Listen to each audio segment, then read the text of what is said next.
Agência Primaz de Comunicação apresenta Entrevista Primaz.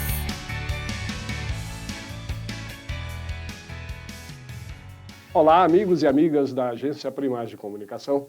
Estamos aqui mais uma vez em nossos estúdios no bairro Vila do Carmo, Rua Elvio Moreira Moraes, número 27, sala 5, dando sequência ao nosso programa de entrevistas das eleições 2024. Já fizemos uma primeira gravação com o candidato Juliano Duarte e hoje temos aqui o prazer de receber Bruno Teixeira e Patrícia Ramos, integrantes da chapa 16 PSTU, candidatos à Prefeitura de Mariana nas eleições de 2024. Nós ainda vamos fazer uma entrevista também com o candidato Roberto Rodrigues e todas essas gravações elas vão ser adequadamente editadas com aberturas, vinhetas e tal e disponibilizadas todas num único dia e horário. Bruno, Patrícia, um prazer tê-los aqui na Agência Primaz. Obrigado pela disponibilidade e na próxima 1 hora espero que a gente possa conversar bastante sobre eleição, política e tudo o que envolve esse momento que vivemos em Mariana. Sim. Agradecer a Agência Primaz pelo espaço, né? É o espaço democrático, né? Que todos tenham a oportunidade de falar. A gente tem discutido muito isso com relação à imprensa.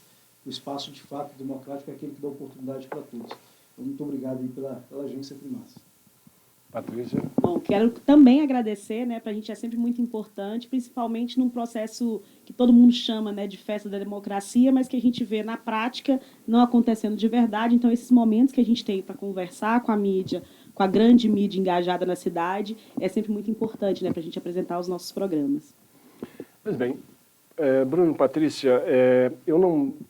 Vez ou outra pode ser que eu faça uma pergunta direcionada à Patrícia ou direcionada a você, né? Mas, independentemente disso, vocês fiquem à vontade. Tá? Nós temos um tempo máximo de aproximadamente 1 hora para a entrevista, mas não temos aquela questão de 2 minutos, réplica e tréplica, isso a gente faz em debate. Né? E, basicamente, o que a gente quer é discutir, inicialmente, de uma forma rápida, a situação política de Mariana, né? E também, em seguida, e fundamentalmente, as propostas da chapa do PSTU. Né? Então, vamos começar um pouquinho sobre a questão da política. Eu gostaria, Bruno, que você fizesse um pequeno, você ou Patrícia, fizesse um pequeno resumo da trajetória do PSTU politicamente em Mariana, levando em conta, fundamentalmente, as participações em processos de eleição, mas também em processos de conscientização da classe trabalhadora, de organização da classe trabalhadora. Sim. O nosso partido, desde a fundação, está em Mariana, né? O companheiro Valério, que dava, né, a linha aqui, que mobilizava os trabalhadores, o PSTU que completou 30 anos esse ano. Então, foi o período do Valério, junto com o Júlio, também companheiro que foi dirigente do nosso sindicato. De lá para cá, vários militantes passaram pelo partido, alguns se aposentaram, outros continuam junto com a gente. O partido cresceu em 2017 aqui em Mariana, com a chegada minha, da Patrícia, da companheira Tânia, com o camarada Yuri, que foi vice da Patrícia também na última eleição, hoje está em outros momentos aí da luta. Mas essa é a trajetória, né? Participamos sempre das eleições com o companheiro Valério, na majoritária. Na última eleição, a Patrícia Ramos veio candidata a prefeita junto com o Yuri, e nessa nós estamos apostando aí no meu nome, junto com a Patrícia. Nós somos um partido que não está engajado somente na questão das eleições, né? A gente não se reúne só para as eleições, a gente se reúne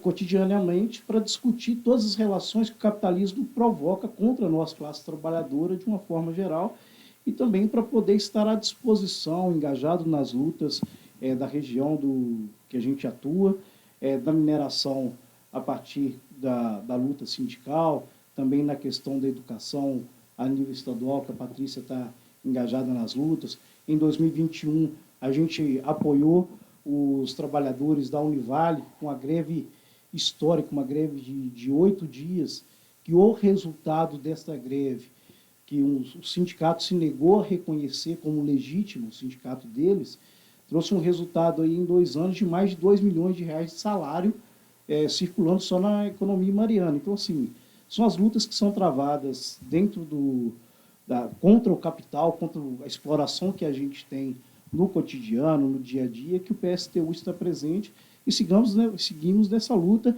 para além das eleições. Quer complementar alguma coisa, Patrícia? Não, acho que é sempre importante a gente lembrar, né, que a gente é o partido que sempre está na disputa das eleições para apresentar um programa, uma alternativa para o povo trabalhador, né, mas a gente não deixa também, né, diferentemente de outros partidos que a gente vê, né, que só aparecem, né, nesse período de segundo semestre, em períodos eleitorais, a cada 2 anos, né, vamos dizer assim, a gente está no cotidiano das lutas, porque para a gente é muito importante, como o Bruno colocou, a organização do povo trabalhador, porque as condições de vida nossas, né, elas estão sob ameaça, né, diante dos donos das riquezas, né, dos que se acumulam, né, dos que acumulam a riqueza que a gente produz, né. Então, isso daí, né, a nossa base vem desde, né, 89, né, a greve de 89, que é famosa aqui na nossa região, que tem a ver com o ascenso de luta dos trabalhadores da mineração, mas que a classe não é só dos trabalhadores da mineração, então é junto dos trabalhadores da mineração, mas também, como o Bruno colocou, com diversas outras categorias, e a gente coloca a nossa disposição, a nossa força, os nossos estudos, né, ao propósito, né, da organização da classe para que ela consiga sair vitoriosa. Né? Muito bem. Diferentemente, né, uma marca do partido, né, e vocês ressaltaram isso, é que não há aquela, como vocês disseram, né, aquela questão vinculada somente à eleição, e sempre vocês trazem para a discussão, né, o cenário local, estadual, nacional e mundial, né, e buscando inserir, né, mostrar dentro da ótica, da linha de pensamento, né, do PSTU, quais são essas implicações. A minha pergunta, pode parecer provocativa, talvez seja, é o seguinte: quão complicado é falar sobre uma possível, suposta, eventual privatização da mineração para o cara que está morando na rua? Como é que vocês conseguem e procuram fazer esse link, né? Sei lá, poderia se falar em ensinar a pescar e não dar o peixe, não sei se a expressão é melhor essa, não. Mas assim, como fazer para tocar esse problema macro na cabeça de quem está com um problema ali muito específico e muito premente? É uma pergunta interessante, porque a mineração ela tem a ver com a soberania nacional, inclusive. Toda a riqueza que é produzida pela mineração, nem 10% fica para a sociedade, para os trabalhadores e para as cidades que são mineradas. E 90% de toda essa riqueza vai para o lucro dos bilionários que são acionistas das empresas. Veja, quando foi privatizada a Vale, deixou-se de ter um elemento que é a preocupação social de dar condições para as cidades onde a mineradora estava inserida. Em Mariana nós temos 2 bairros que foram construídos pela Fundação Vale, que a partir da privatização a sociedade perde isso. Então, para além da riqueza que já não vem mais para o Estado, para o município, é uma riqueza que vai toda para fora. A gente, conversando um pouquinho, vê o resultado do Novo Bento, que é muito comentado, com as casas bonitas e etc., com um bairro planejado, mas isso é apenas uma migalha do lucro da mineração. Então, se a mineração dá condições para ter aquele bairro que hoje é muito elogiado, né, embora ele é o fruto de um crime que foi cometido pela mineração, se toda a riqueza da mineração fosse destinada à sociedade, talvez esse morador de rua não estava na rua. Ele teria uma relação de emprego. Hoje, na mineração, por exemplo, na Vale, o turno é de 12 horas. Isso reduziu só na Vale, de 2021 para cá, 3.400 postos de trabalho. São 3.400 pessoas que poderiam estar trabalhando, porque uma mineração estatal, e a gente defende sob o controle dos operários, sob o controle da população, toda essa riqueza, poderia reduzir a jornada de trabalho e dobrar a quantidade de empregos, com a riqueza que tem. Cada operário da mineração produz, em média, em torno aí de R$1 milhão de lucro por todo ano. E entra para o bolso do trabalhador e 30, 40 mil reais, juntando todos os benefícios. Então, toda essa realidade que o capitalismo provoca traz também essa barbárie para a sociedade. São pessoas que são desempregadas, a mineração hoje avança muito na automação, retirando mais postos de emprego, aumenta a terceirização, também colocando trabalhos mais precários. Você vê que tem trabalhador da mineração que hoje trabalha na folga para fazer bico, para poder complementar a renda. Então, o cara produz R$1 milhão por ano. Se a gente for pegar 2021, ano da pandemia, que saiu fora da curva, cada operário da mineração produziu mais de R$3 milhões. Então, assim, são bilhões que estão tudo destinados ao bolso dos acionistas, que poderia estar tanto para a questão da cidade, do estado, do país, para levar desenvolvimento social de fato, e não riqueza a meia dúzia de pessoas.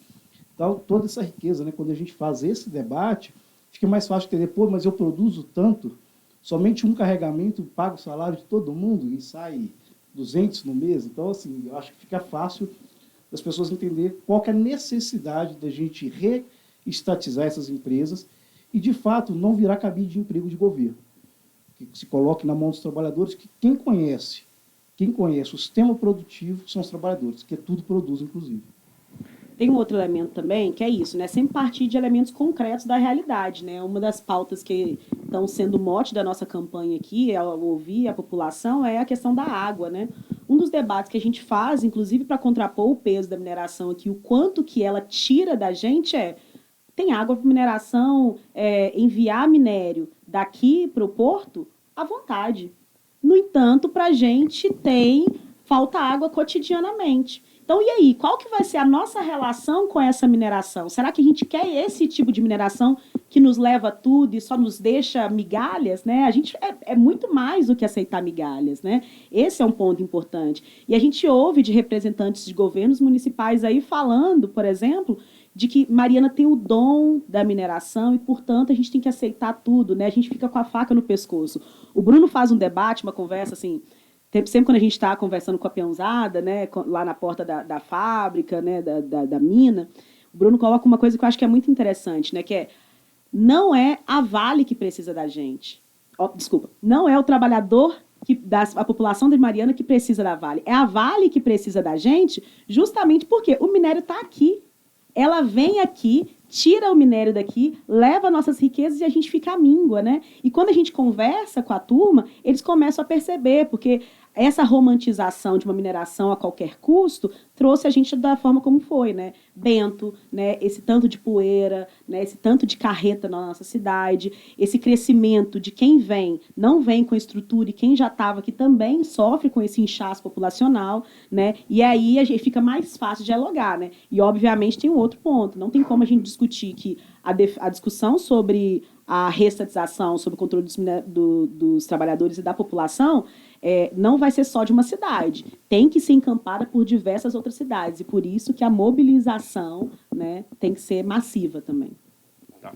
Vamos tentar itemizar algumas coisas aqui. Tá? Patrícia, você foi candidata em 2020, numa ocasião em que a Prefeitura de Mariana anunciava um mega, hiper, super plano habitacional com 1.600 apartamentos a serem entregues ainda antes da eleição daquele ano. Qual é, na visão do PSTU, a solução para o problema de moradia de Mariana? Bom, isso daí é interessante, até mesmo para a gente fazer um alerta para as cidades vizinhas, né? Porque o senhor que fez todo esse planejamento está aí para outra cidade tentando se eleger também e apresentando ilusões também para outra parte da cidade, né? E é isso, passou o 2020, tanto não foi entregue, quanto a gente não sabe nem para onde que foi esse dinheiro, né?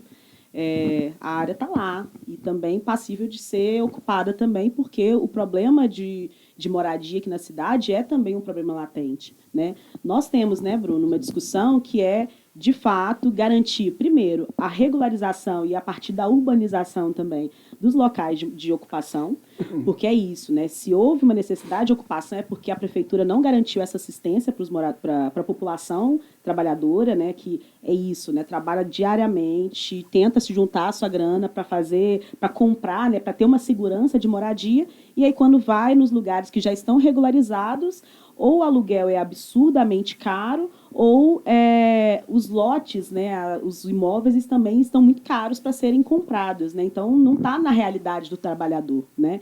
Então, como a prefeitura não incide sobre essa política de habitação inicialmente, né, de compra e venda, né, e de aluguel também, ela também não incide na própria distribuição, né, com organização urbanística, né, dos lugares que poderiam ser habitados, que seja urbanizado e regularizado desde os que já existem também, e, obviamente, com estudo daqueles que não são possíveis, porque criariam uma insegurança até mesmo para os moradores, né? Então, um plano de obras públicas, né, de urbanização, para que essas pessoas tenham direito à morada. E aí, junto a isso, também tem o aluguel social, né, tem o plano de habitação também com valores, né, mais reais, né, para quem possa pagar também, e para quem não pode, que entrem também num outro tipo de cadastro que tem a ver com a própria assistência social que é dada para eles, né?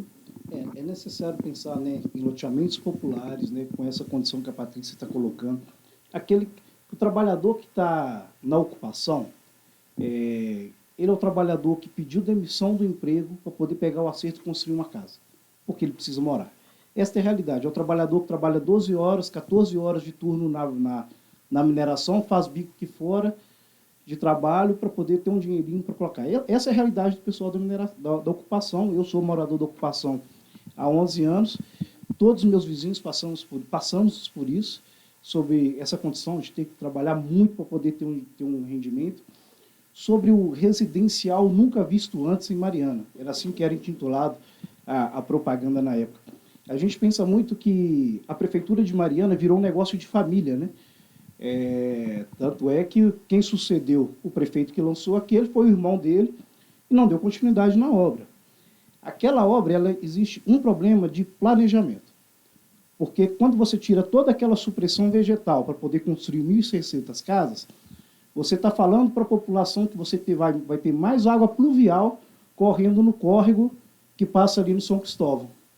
Então, o que nós vamos fazer com aquelas casas no São Cristóvão? É essa pergunta que eu faço para quem for tocar aquela obra.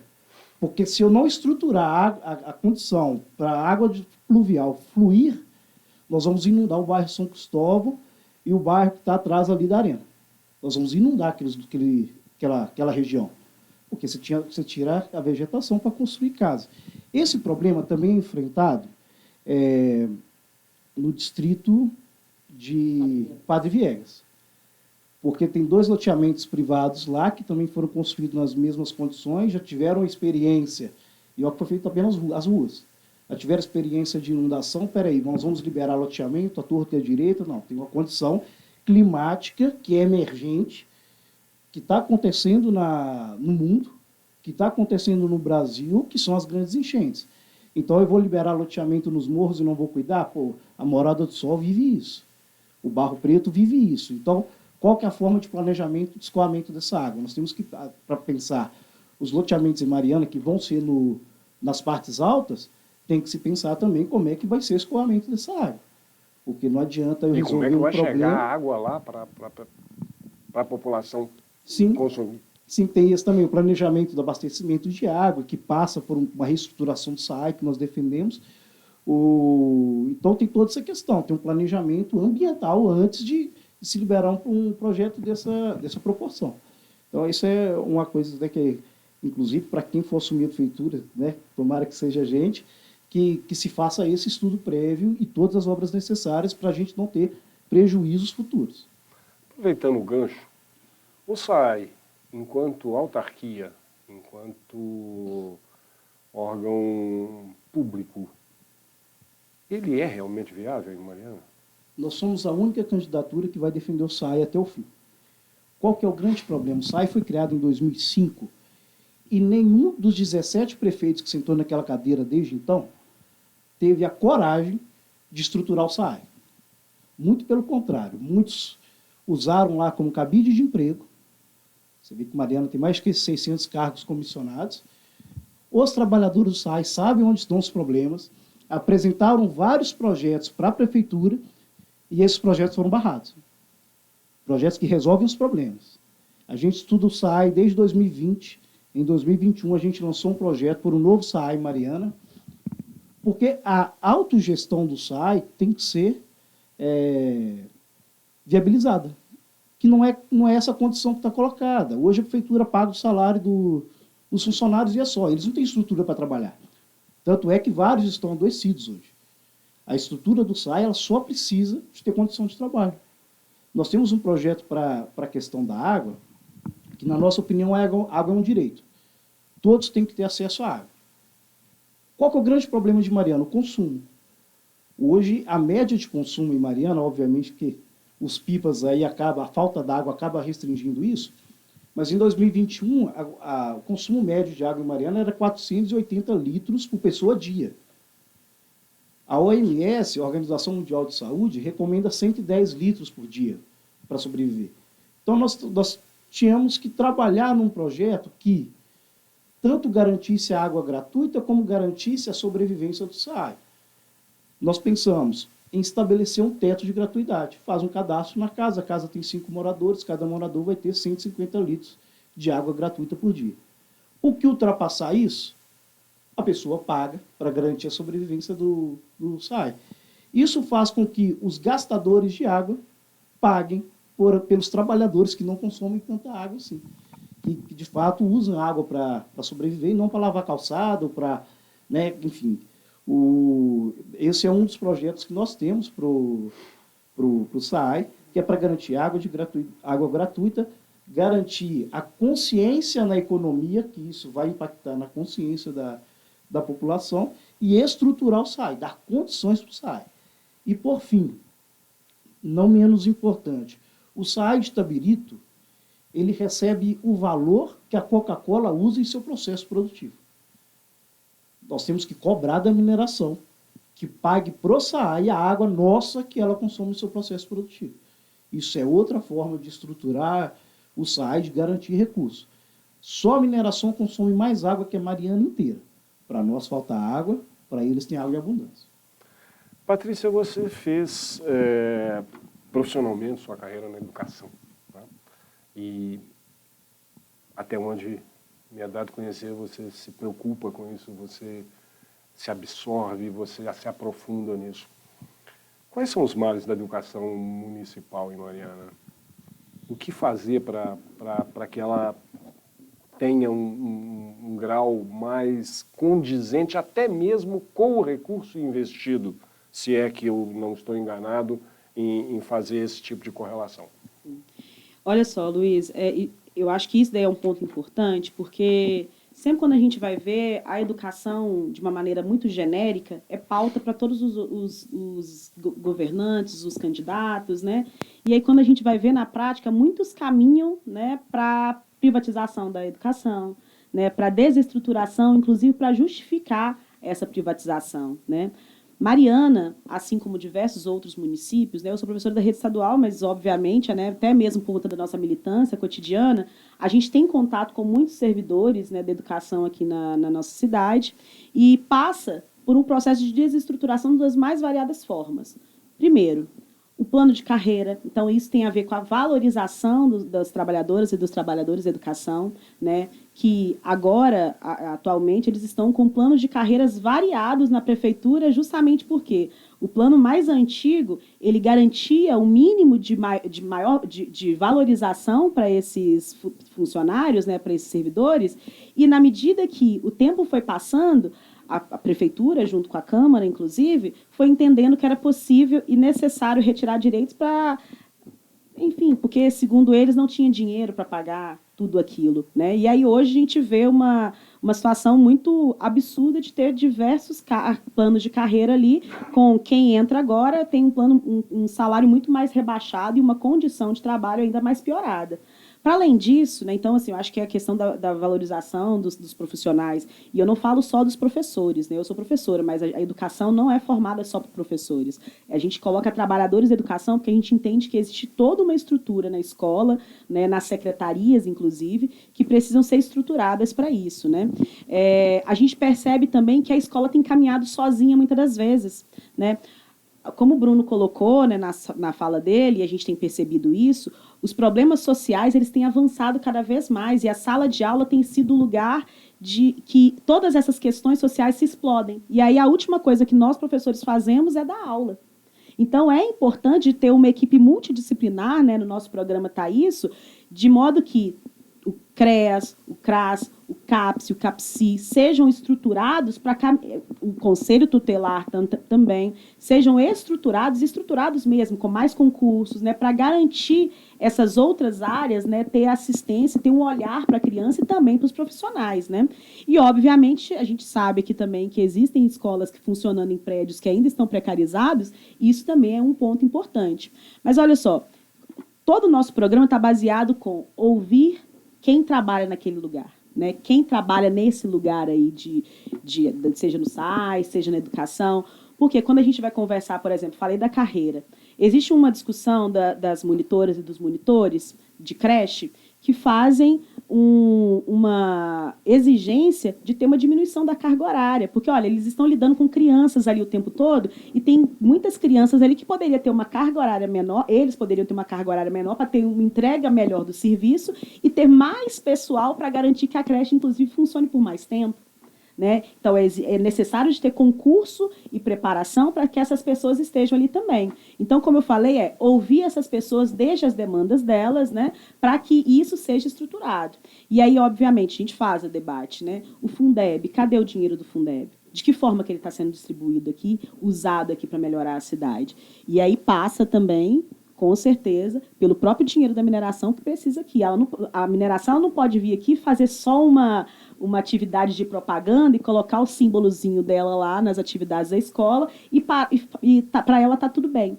Né? Precisa, sim, vir uma política pública para garantir que a educação seja, de fato, estruturada. Né? E é isso, é ouvir, colocar os trabalhadores da educação junto com os pais também e obviamente, as crianças, os estudantes, né? Para que eles possam discutir as necessidades ali também, para que isso seja, de fato, um espaço democrático. Né?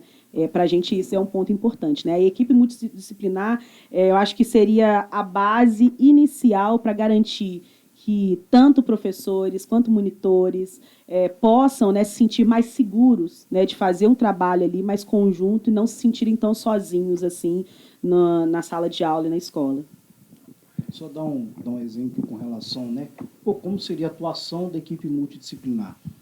Às vezes uma criança chega na sala de aula e está desatenta ou comete algum tipo de violência com um colega, e quando vai se perceber, essa criança está vivenciando a violência para dentro da escola. E a escola não tem como chegar até lá. Hoje, né, nós temos um aumento de diagnósticos dos neurodiversos, né? E que até se ter um diagnóstico para se dar a condição para aquele aluno estar na escola, às vezes passou 2, 3 anos em que o aluno perdeu o aprendizado. Então, uma equipe multidisciplinar, né, com todos esses setores que a Patrícia citou, com a saúde estruturada, para dar condição para esses alunos, e essas famílias principalmente, serem cuidadas aonde devem ser cuidadas, e para na escola ser o lugar de aprendizado. Esse que acho que é o grande elemento da equipe multidisciplinar. Que aí você vai tirando essa sobrecarga também da professora que está dentro da sala de aula. Porque muitas vezes ela tem que estar ali atendendo aquele aluno e perde mesmo o tempo mesmo de qualidade dentro da sala. O município de Mariana conta com uma psicóloga para todas essas escolas. Então, a gente passou por uma situação dessa com meu filho, que ele foi agredido. A escola ligou e falou, a psicóloga do município vai atender o seu filho. Não, peraí, aí nós colocamos. Vai atender o nosso filho, mas o aluno que agrediu.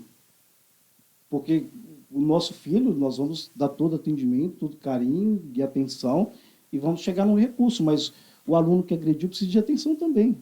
Porque ele está passando por uma situação social, porque não é normal, não é natural que uma criança agrida a outra. Então, Este é o elemento da equipe multidisciplinar que a gente quer levantar mesmo essa bandeira na educação.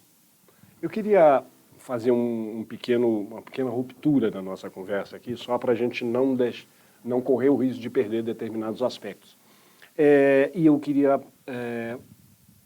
passar de tópicos específicos, para depois voltar a eles, alguns deles, para uma questão um pouco mais genérica, que é a questão de gestão. Da mesma forma que o PSTU coloca as coisas em âmbitos e esferas diferentes, mostrando as interligações, as implicações, né? Vocês também se propõem a fazer uma gestão diferente de tudo que está aí, né? Uma gestão baseada nos trabalhadores, em comitês populares, etc. Eu queria que vocês explicassem um pouquinho mais isso, porque, por exemplo, pela leitura que eu fiz aqui, eu posso estar enganado, mas assim, vocês colocam ali a formação de comitês, vocês dão uma certa ênfase à formação de comitês em mineradoras, certo? E não ficou claro para mim como é que trabalhadores de outras esferas se inseririam nesse projeto, né? E também de como é que se conseguiria conciliar, né, as decisões ou indicações desses conselhos populares com as instâncias legais que nós temos hoje, tipo uma organização administrativa com secretarias, etc., tal, que pode ser mudada, obviamente, mas nós temos Câmara, nós temos leis, tribunais de conta, nós temos uma série, um arcabouço jurídico, né, que induz e, de certa forma, obriga a que certos procedimentos sejam rigorosamente obedecidos. A lei das licitações, por exemplo, é uma lei muito rígida, né, e quanto mais rígida ela for, eu particularmente acho ótimo, né? Então, como é que é isso? Gostaria que vocês falassem um pouquinho sobre isso para a gente conseguir fazer um quadro mais amplo desse processo de gestão. Sim, nossa, adorei a pergunta. A questão da mineração, a gente dá uma ênfase porque é a principal atividade econômica que explora a gente aqui em Mariana. Mas a gestão da cidade, ela tem que passar por vários conselhos. É o Conselho da Educação, é o Conselho da Saúde, o Conselho de Saneamento Básico, o Conselho de Moradia. Obviamente que esses conselhos vão determinar para onde vão os recursos da cidade, mas eles têm que estar dentro da lei. Porque não adianta, e isso parte da orientação toda jurídica que o PSTU, a gestão do PSTU, vai dar aos conselhos. Olha, nós temos aqui 25% para a educação, vamos discutir aqui quais são as necessidades da educação. Mas esse, Bruno, desculpa interromper, mas esse não é o papel do Conselho Municipal de Educação, do Conselho Municipal de Patrimônio, do Conselho Municipal do Meio Ambiente, que já existem legalmente? Existe... Eu estou provocando, você está entendendo? Sim. Eu quero que você me mostre como é que é a diferença, né? E em que o sistema atual hoje é falho, na sua opinião? Hoje, todo conselho que tem, ele é consultivo. Ele é apenas consultivo. Eles podem definir o melhor para Mariana. Se a Câmara barrar, barrou. Pode fazer todo um debate. Pode fazer todo um debate ampliado que barrou. Como que isso faria diferente se ele fosse exatamente um conselho deliberativo? Como fazer isso? Trazendo a Câmara para o conselho. Porque nós não queremos isolar a Câmara. Nós queremos ampliar a participação popular na gestão. Então, nós vamos chegar para os vereadores e falar assim, olha, esse pessoal que está reunido em conselho é quem elegeu vocês. Hoje se fala muito em renovação em Mariana, talvez a renovação passe por uma gestão dessa forma. Que, de fato, os representantes do povo, né, como se chamam os vereadores, escutem o povo mais. Vai lá e, de fato, atenda as demandas da população. Porque, do jeito que está virando um grande cabide de emprego, um monte de arranjo político, inclusive os caminhões-pipas estão aí para denunciar isso. Fica tudo na mão de 15 pessoas e o morador lá de Furquim, hoje Águas Claras, não é ouvido. Ele não é ouvido, porque a Câmara não sai daqui para ir para a população. E nós queremos que o Conselho Popular seja essa provocação para tirar a Câmara das cadeiras e ir até a população. Porque assim a gente força que de fato seja uma gestão absolutamente participativa. Inclusive, desde já deixando provocado a todos os vereadores aí que estão na disputa para pensar uma forma diferente de organização de Mariana. Pô, é possível que esse vereador nos ajude muito nesta organização, nesse conselho, nesse debate. Eu falei do trabalhador do campo. O trabalhador do campo tem a solução do problema deles. A gente conversa com o pessoal que está nos distritos de Mariana, que produz com agroecologia, que produz o seu negócio, e que eles têm a solução para os problemas. Por que não trazer essas pessoas poder, de fato, determinar a Câmara? Nós queremos, por exemplo, uma ideia que foi nos apresentada, um SEASA em Mariana, que dê condições de passar nos distritos, pegar a produção. Hoje você tem um SEASA em Belo Horizonte que manda hortaliças, legumes para cá com 3, 4 dias de colheita. Aqui a gente teria imediato. Então, assim, existem várias situações que podem vir dos conselhos populares. As próprias plenárias pré-eleitorais que a gente fez trouxeram para a gente várias respostas para perguntas que nós temos. Como resolver esse problema? E a população sabe disso, quem está vivendo isso sabe disso. O programa que a gente tem para o SAAI foi desenvolvido a partir da conversa com 8 ou 9 funcionários do SAAI, que veem os problemas. O problema está aqui, está aqui, está aqui. Esse projeto resolve, aquele projeto resolve, aquele lá não é tão legal. Então, os funcionários públicos, os moradores que estão vivendo essa condição, sabem quais são essas saídas. O que nós queremos é dar esse caráter deliberativo aos conselhos. Tem um elemento também, Luiz, que eu acho que é importante, porque já faz um tempo já que a política, de modo geral, ela é colocada apartada da nossa vida. Né? A pessoa foi eleita, ela fica num gabinete, é como se ela estivesse num alto, né, sagrado, e que aquilo ali não se discute. A ideia dos conselhos populares é trazer para o chão mesmo o debate e colocar o povo trabalhador para debater as questões que lhe dizem respeito, que tem a ver com e que tem sido discutido em gabinetes. Né? Então, isso, obviamente, parte por fortalecer a organização popular. E aí a organização popular olha, gente, a gente tem associações de bairro aqui na cidade que já são organizadas. Imagina se elas tivessem ainda mais estruturas para se organizar, para fazer reuniões em suas associações, né, com os moradores dessa região, para lidar com os problemas daquele bairro.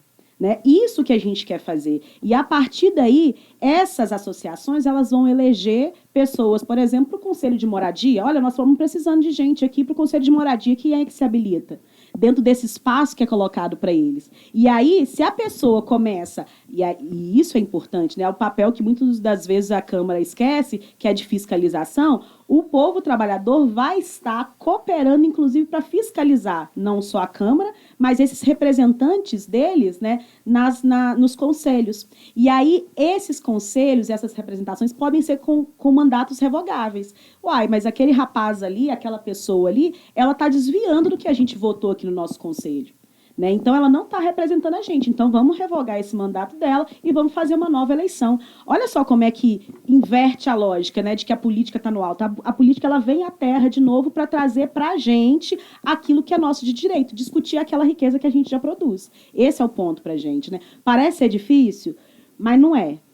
Né? O difícil é a gente manter a discussão que diz respeito às nossas vidas na mão de pouquíssimas pessoas, né? 15, 16 pessoas aqui na cidade. Isso daí é que não dá mais para a gente aceitar. Voltando aos tópicos, vamos falar um pouquinho de saúde. A gente só tem tópicos fáceis, né, de discutir, muito fáceis e tal. Né? Mariana hoje tem um dos maiores orçamentos de saúde de sua história. Tá? Se a gente for verificar o portal da transparência, a gente verifica que Mariana cumpre e supera o teto constitucional de saúde, assim, com folga. Mas gasta bem? Essa é outra pergunta interessante, porque ainda que se tenha um investimento alto em saúde, a gente tem que entender como está sendo feito esse investimento. Se vê o CAPES hoje, por exemplo, que por que eu estou citando o CAPS? Porque 40% do orçamento do município ele vai para a compra de medicamentos para tratamento de saúde mental.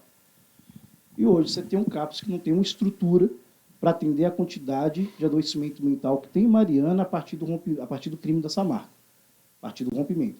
Você vê o índice de suicídio. Nós estamos no mês de setembro, até só, né, com o setembro amarelo, é um mês de campanha de prevenção do suicídio, que já tivemos 3 em Mariana. Então, existe um problema de gasto. Sobre os gastos da saúde, em junho desse ano, tem uma licitação de 17 milhões de reais da Prefeitura de Mariana, que cita treinamento, qualificação e alguns penduricários. São 17 milhões de reais investidos em treinamento. Até agora eu não conheço ninguém que está passando por algum treinamento, alguma especialização dentro da Prefeitura. Então, esses são os elementos que a gente precisa observar. Uma questão sobre a saúde. O que acontece muito, a população flutuante que vem para Mariana, a população que vem para situações de empregos precários, com baixos salários e muitas vezes sem um plano de saúde. Então, você tem todas essas pessoas, nós sai de 61 mil habitantes e vai para 115 mil habitantes, e todo mundo usando o serviço público de saúde. Então, você quase que dobra a população da cidade, uma irresponsabilidade das prefeituras que não discutiram de fato essa vinda, né, de toda essa população, e que vai sobrecarregando o sistema público. Para você ter ideia, na policlínica, né, alguns chamam de UPA, hoje passa em torno de 480 atendimentos num dia. Lá nós temos atendendo simultaneamente 3 médicos. É absolutamente impossível. Tem uma denúncia de um apoiador nosso, que hoje que há tempo não se abre concurso para médicos em Mariana. Hoje tem uma empresa que contrata uma empresa, que contrata uma empresa e contrata um médico. Então, olha onde que você está indo a distribuição do dinheiro da saúde. Tem que enxugar isso. Não justifica a gente estar pagando para empresas gestar a saúde, né, fazer a gestão da nossa saúde, e contratando empresas. Pô, peraí, onde é que isso aqui vai parar? Daqui a pouco nós temos 10 empresas contratadas para chegar no resultado de um médico. Então, assim, eu acho que tem que, inclusive, ser auditado essas coisas. Porque se gasta com saúde, mas se gasta mal. Isso aí, não tem dúvida, porque até os medicamentos que consomem 40% do orçamento não está atendendo toda a população. Direto se encontra com pessoas que estão aí com problemas de depressão, transtorno de ansiedade, que é o mal do século, que é agravado pelo crime da Samarco, que sequer encontra medicamentos dentro da policlínica. Então, você tem outro elemento. Hoje você tem um gasto com o hospital privado, e Mariana, com o recurso que tem, não tem um hospital público. Em 2021, que foi o auge da mineração por causa da pandemia, só Mariana recebeu 391 milhões de reais só de CEFEM, só do imposto a compensação financeira da mineração. Nós não temos um hospital público. Uma cidade de 328 anos que não tem um hospital público. Mas por que um hospital público? Para a gente não ficar pagando o hospital privado para atender as nossas pessoas.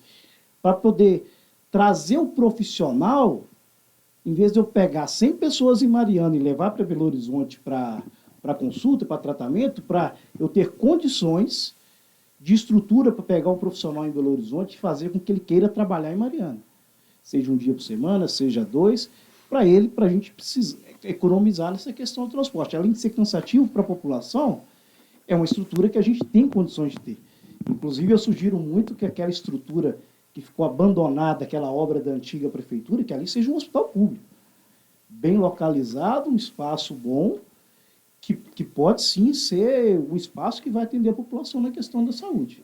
Então, esse é um debate, né, que a gente fez em 2020 e que a gente continua reforçando.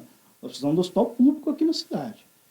A UPA, né, que vem essa enrolação, um terreno que foi comprado naquela época 4 milhões e meio de reais, né, para um investimento gigante que se vê, né, depois temos que auditar também a questão da construção da UPA. Você vê um terreno com dificuldade de construção para uma obra daquele tamanho, foi pago 4,5 milhões naquela época, quase 20 anos de construção, e como que ela vai ser inaugurada? Vai ser inaugurado o prédio? Qual que é a estrutura que eu vou dar de diagnóstico? Porque isso é outro problema que tem em Mariana. O paciente chega na policlínica hoje, o que o médico tem disponível para ele é o raio-x. Aí eu preciso de uma tomografia, manda para o hospital privado. Chega lá no hospital privado, a tomografia já não é atualizada, já não é nova o aparelho, o tomógrafo. Então, às vezes o diagnóstico fica prejudicado. E muitas vezes a gente recebe denúncia dos médicos que estão na policlínica que recebem ligações. Você precisa mesmo da tomografia? Eu falei, poxa vida. Então, existe um conflito e não se dá condições para os médicos trabalharem. A equipe de enfermagem não tem condições para atender, né, que está colocada, não tem essa condição de atender toda essa população. Além da questão do piso da enfermagem, que não foi discutido em Mariana. Na pandemia eram nossos heróis. Passou a pandemia, se aprova o piso da enfermagem, que é uma luta de 30 anos, se aprova e ninguém aplica, porque aí os nossos heróis virou custo. Então, assim, existem todos esses elementos da saúde. Para responder de fato a pergunta, o dinheiro na saúde é mal gasto. E eu vou fazer um gancho com isso, com a questão da repactuação, mas só para lembrar que, com o rompimento da barragem, o governador Valadares ganhou um senhor hospital. Lembra disso? Sim. Um senhor hospital. Tá? Já está funcionando. Enquanto nós ganhamos o quê? Uma praça. Bom, então, falando um pouquinho da questão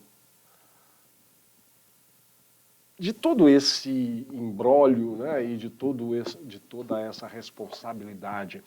Para vocês do PSTU, ainda, apesar de todos os puxões ao contrário, tipo governo do Estado, governo federal, etc., ainda é possível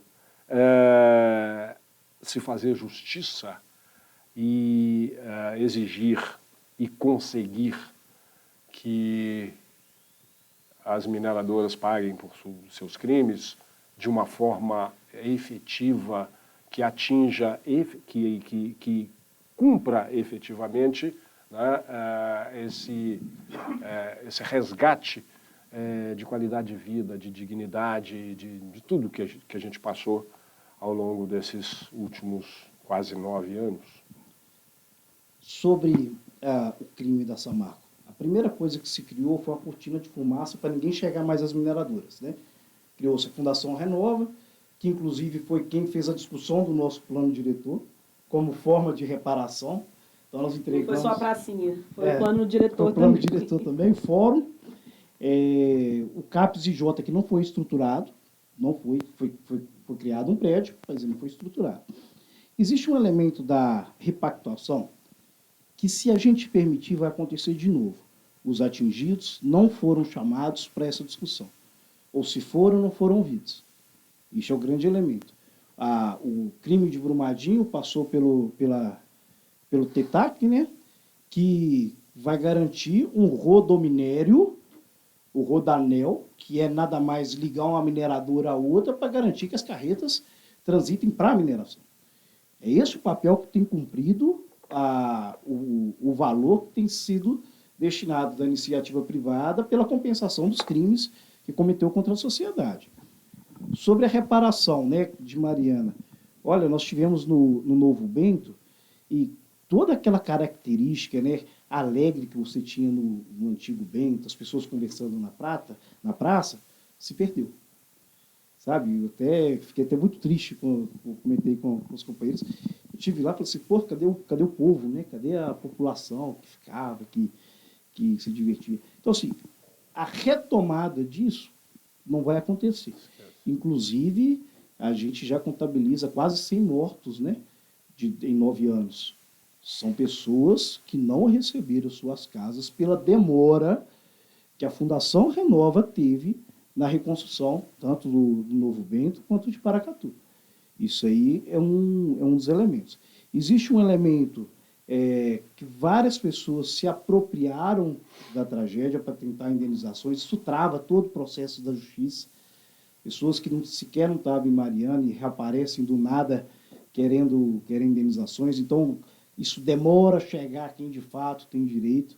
Tanto é que se passou por investigações nesse aspecto. E vira elemento, inclusive, para a própria empresa não garantir direito para quem de fato precisa. Né? Não, estão tentando ludibriar, então Sim. Vamos começar a barrar mais, né? A própria reconstrução, a gente fala muito.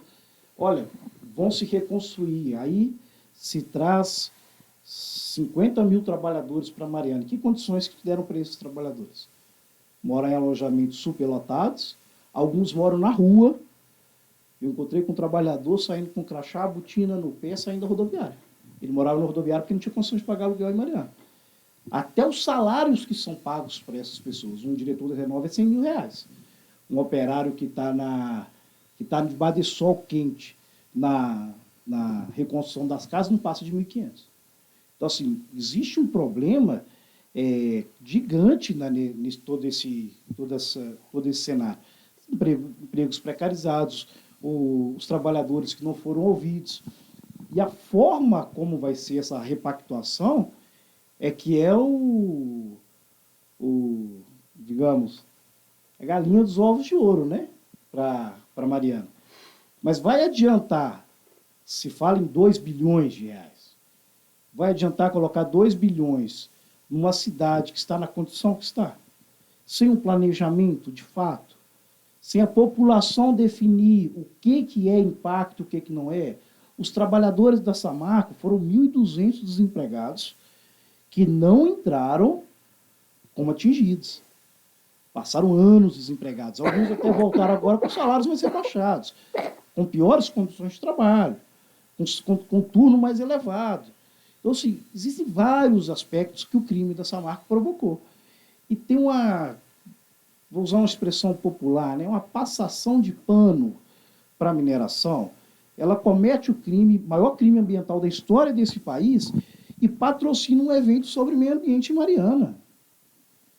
Aí você tem agora, você entra a Cedro aqui em Mariana sem passar por uma consulta pública. Foi uma canetada dada em 2021. Entra a Cedro, patrocina Carnaval, olha que legal que a Cedro está aqui e tal. Alguém foi lá em Camargos perguntar à população de Camargos?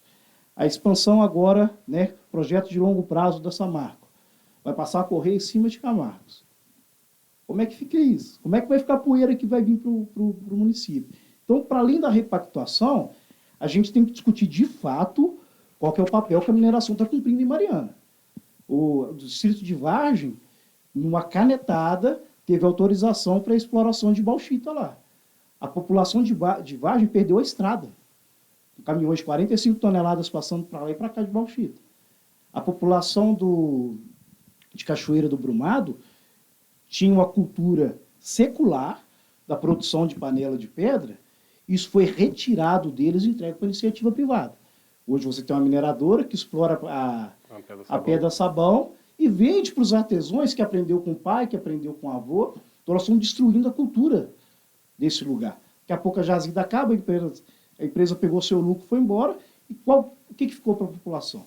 Então, assim, são várias coisas. Nós temos agora CFN de ouro. Eu ainda não identifiquei aonde que nós estamos explorando o ouro em Mariana. Mas a lixiviação do ouro, que é o processo para purificação do ouro, processo de tratamento do ouro, usa produtos químicos que são muito agressivos à nossa saúde, causa chuva ácida, a gente não sabe se vai surgir barragem de uma hora para outra aí, porque do jeito que a mineração está aqui em Mariana, e continuam passando pano para a mineração, alguma coisa tem que colocar o pé no freio. Porque o ataque não vem só dentro de Mariana, o ataque vem em Minas Gerais inteira, inclusive com o governo Zema, agora está com a mania de desapropriar para entregar para a iniciativa privada. Em Congonhas, né, que a gente até teve no Gritos Excluídos lá, foi a maior denúncia. Uma área de alguns hectares foi desapropriada na canetada do governo Zema, e é isso, a população que sai é que a CSN vai estar lá. Se isso aprova, se esse decreto vai para frente, aí nós já podemos conversar com o pessoal da Vila Maquiné que vai vir. A gente já pode conversar com o pessoal de São Cristóvão que vai vir. Porque essa forma que o capitalismo está usando para poder tirar as nossas vidas e entregar para a iniciativa privada, entregar para a mineração, Se a gente não pôr um pé no freio, nós estamos fadados à destruição da qualidade de vida humana. Já estiquei demais o assunto aqui, mas é o desabafo do que a mineração tem feito com a gente. A gente está caminhando aí para atingir a nossa prazo aproximado de 1 hora de entrevista, e eu queria puxar um pouquinho de alguns pontos que foram mencionados aí na sua última manifestação, Bruno, para você e para a Patrícia, porque nós temos uma questão, né, você mencionou aí todo esse problema de população flutuante do PLP, etc. e tal, que são 4.000 novos trabalhadores daqui a pouco, chegando por aí. Isso é aquilo que eles anunciaram, pode ser que não seja só isso, né? Menos que isso, seguramente não, porque senão eles teriam colocado para baixo. E a questão é como gerenciar uma cidade que já tem graves problemas de mobilidade urbana, né? Uma cidade que em nenhum momento foi preparada para ter o fluxo de veículos que tem hoje, né? Uma cidade do século das carroças, né? As ruas foram projetadas para carruagem, carro de boi e tudo mais, né? Bem verdade, nós temos algumas questões de rodovia de contorno, etc. e tal. E nós temos aí hoje, né, duas questões assim, entre as muitas extremamente urgentes. Nós temos, né, toda essa questão do tráfego, né, e uma questão em que, se não houver uma medida urgente, nós podemos ter algum tipo de problema climático, ou seja o que for, que vai isolar a cidade alta. Porque é uma única entrada ali, naquele lugar. E nós estamos falando há vários anos sobre um segundo acesso, sobre a alça rodoviária. O atual prefeito lançou um pacote de mais de 100 milhões aí de obras faraônicas de boulevard, de distrito empresarial, de centro administrativo, etc. e tal. Vamos fazer um exercício de futurologia. O PSTU assumindo a prefeitura e se deparando com todas ou boa parte dessas obras com ordem de serviço assinadas, sem que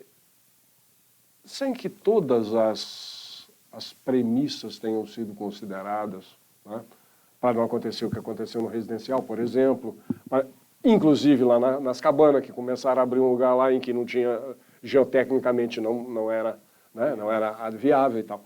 Qual seria a atitude de um governo PSTU diante de uma situação como essa? A situação de mobilidade, de fato, ela precisa de obras. Precisa de um contingenciamento desses danos que vão ser provocados. Nós vamos entrar num colapso aqui, se continuar no ritmo que está. Nós já temos aí 50 mil pessoas a mais, daí a pouco 55, 60, vai esbarrar no problema de moradia, vai esbarrar no problema de água, vai estar esbarrando no problema de mobilidade. Eu acho que o fortalecimento do transporte público ajudaria nesse aspecto. E como que seria isso na gestão do PSTU? Primeiro, nós defendemos o transporte público e gratuito, não da forma que está. Porque da forma que está, você pega o dinheiro público, entrega para transporte e ela faz o transporte do jeito que ela quiser. Tem que ser uma empresa pública. O valor que a gente paga para transporte, a gente teria ônibus, abriria concurso, pagaria salário e daria condições de transporte. Eu acho que isso já tiraria, se você tem um transporte público de qualidade, algumas pessoas que se deslocam das suas casas até o centro poderiam estar usando o transporte público, porque dá para confiar e dá para fiscalizar.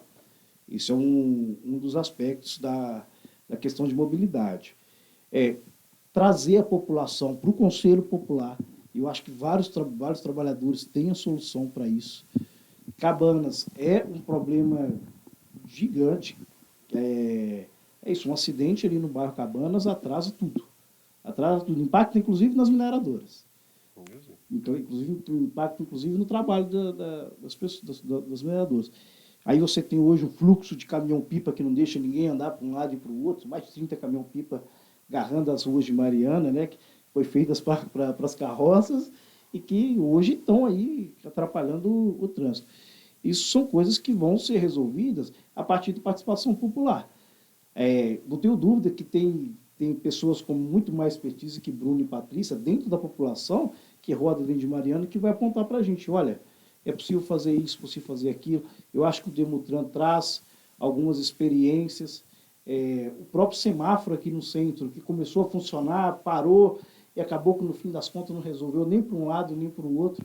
Eu acho que tem que ser estudado, tem que ter um plano de logística aqui, principalmente no centro urbano, que hoje não impacta só o centro, né?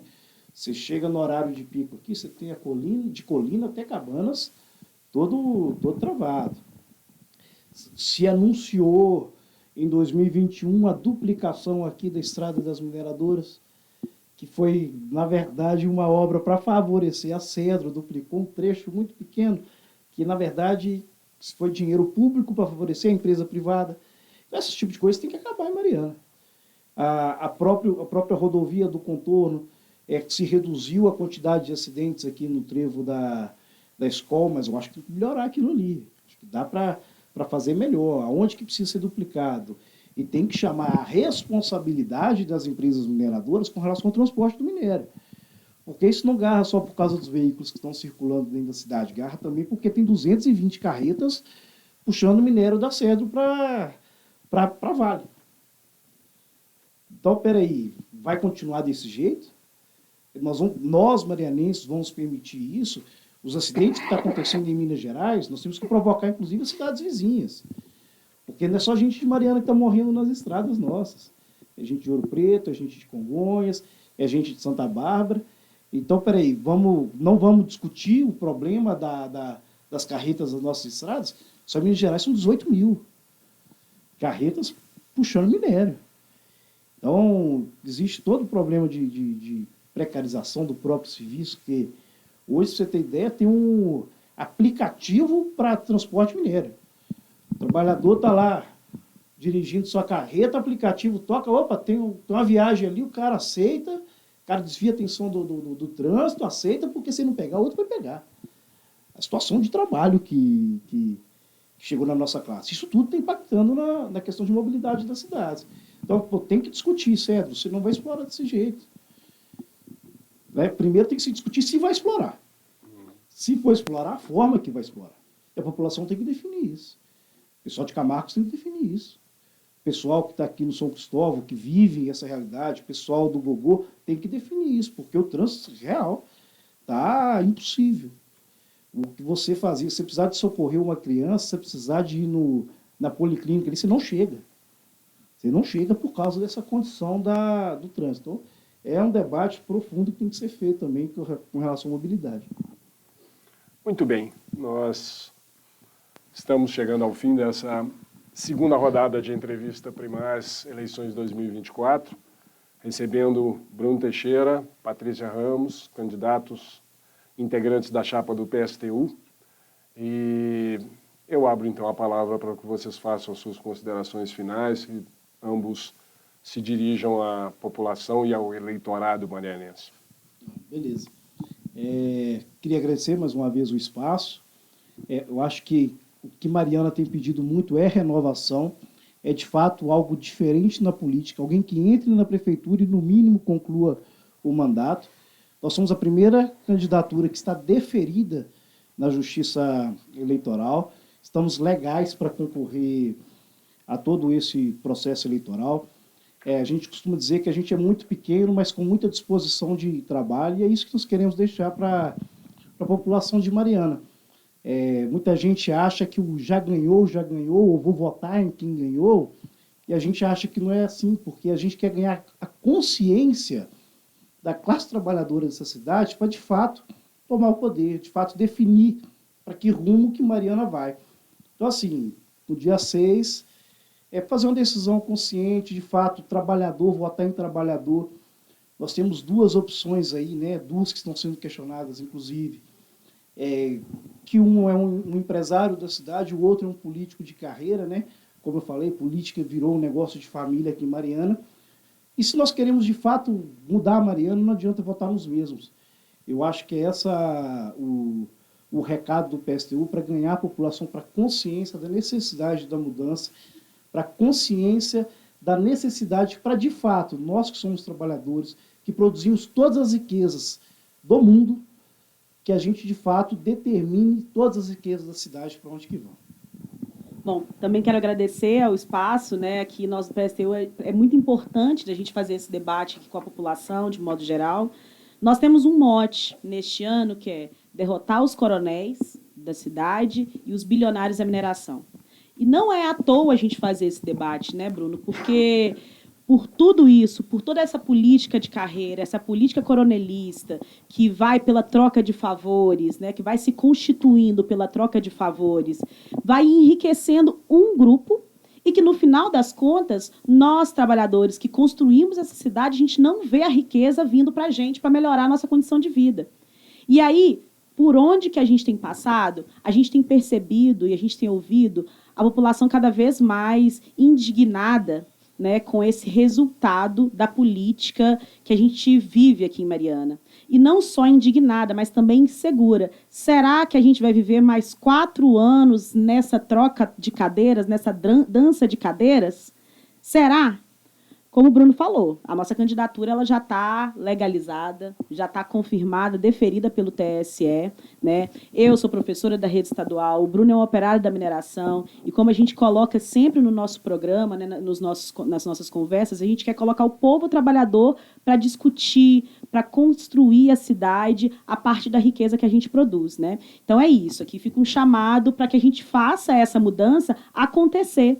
Né? Porque a gente não pode colocar a política mais no alto só. A política é aqui, ó, vivenciando cotidianamente. Então, para a gente derrotar os coronéis, derrotar os bilionários da mineração, a gente precisa, sim, construir uma alternativa, e é uma alternativa do trabalhador com a ideia de que trabalhador vota em trabalhador. Trabalhador não pode votar em rico, não pode votar em bilionário e coronel, não. Porque senão a gente não vê mudança real. E é isso. Por isso que é importante para a gente construir essa alternativa. Né? E aí fico muito obrigada, né, fortalecendo essa possibilidade aí para nós. Né? Isso. Queremos uma Mariana governada pelos trabalhadores. É isso.